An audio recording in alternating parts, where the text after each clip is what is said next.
Why was it okay in the Old Testament to have multiple wives, and it's not now?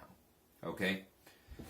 And this is going to be a more and more pressing question, because as we open the floodgates of all these alternative lifestyles that people believe are okay,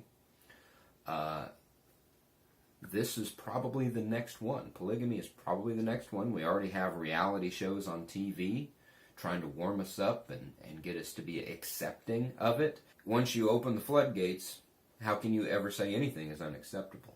Well, in case you're wondering, yes, this is unacceptable to Christians.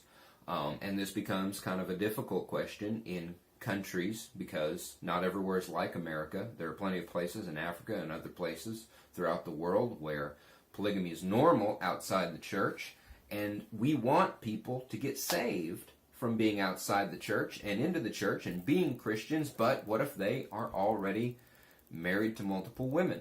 What do they do? And I'm kind of glad I'm not necessarily someone who has to answer that question.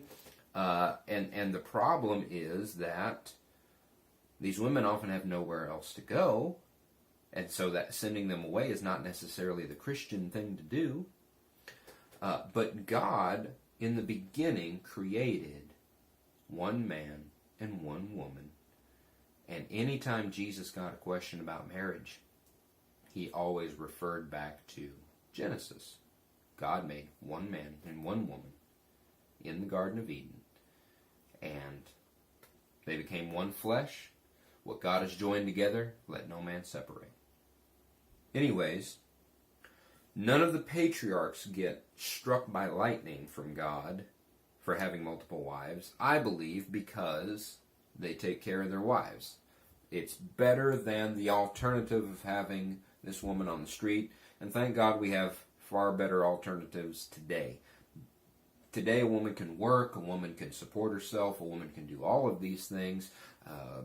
The Bible has done a lot to elevate the status of women throughout history. Unfortunately, during the time the Bible was written, when you're dealing with the culture of the times of the Bible, women couldn't do all of those things, so it was either get married to somebody and hope you get married off to somebody good. That was your best option. Or some women even wound up as prostitutes.